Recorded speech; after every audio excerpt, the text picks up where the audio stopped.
Oh, minestrone soup, that's just the ticket. Thank you, mysterious hand.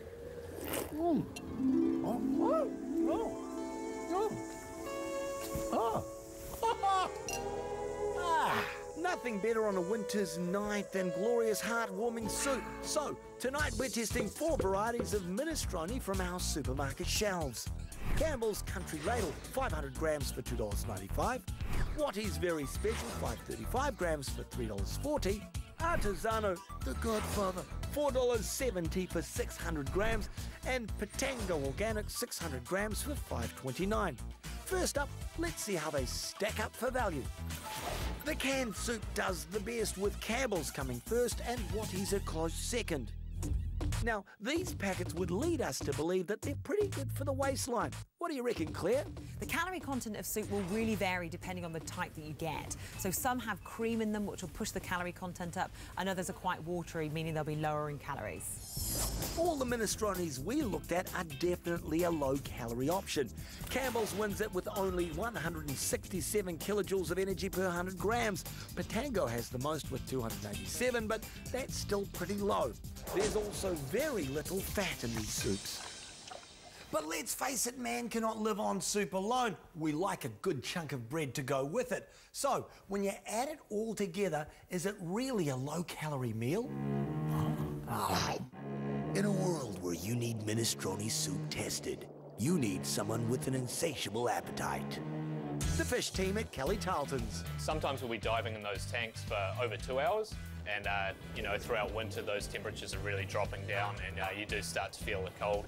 After a dive, you're always feeling famished and starved. So having a hot shower and a nice cup of soup really helps. We gave our testers a free supply of soup and bread for a week and monitored how much they ate. It's fair to say that these Fishos are real pigs, eating 8.8 litres of soup between them over the course of a week.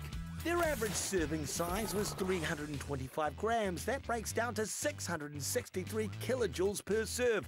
Pretty low, really, but add in their average bread and marge consumption and the total almost triples to 1,927.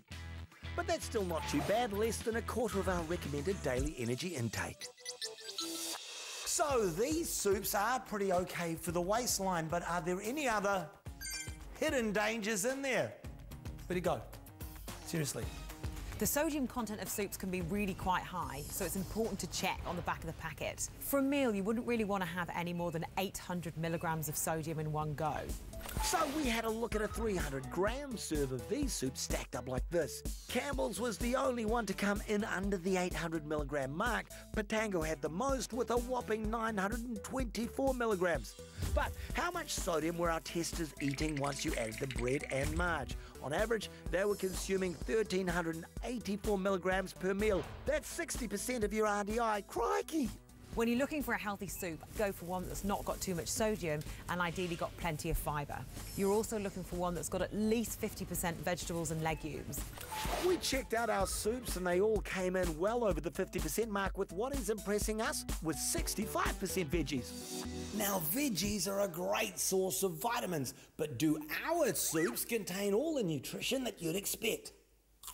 The processing of soup can in some cases affect the nutrient content, and it primarily can just reduce some of the vitamins and minerals that are in there. So we took a composite sample of our soups and had it tested for vitamin C. And it turns out they averaged 1 milligram per 100 grams. We compared that with the vitamins that should be in the vegetables according to the Ministry of Health's food composition tables.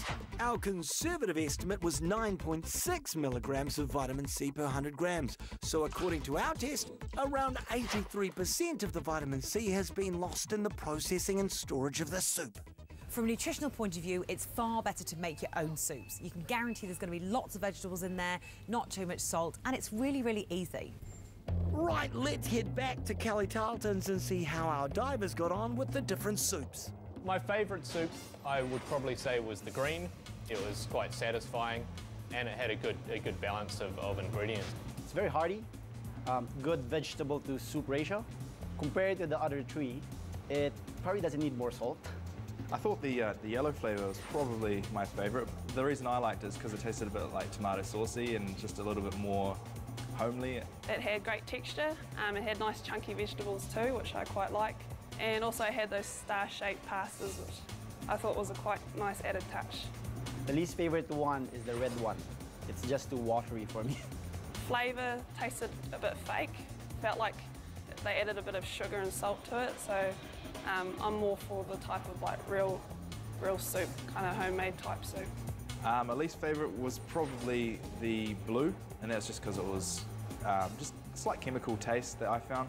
It looked quite appealing and nice, but it just tasted a little bit off for me. It had a lot of beans in it and things like that, which didn't have a very appealing flavour or texture. So our testers were keen on artisano, with Patango coming in a very close second. We added our testers' favourite to our results for energy content, salt content, veggie content, and Campbell's came out best, closely followed by artisano. Congratulations, Campbell's, you're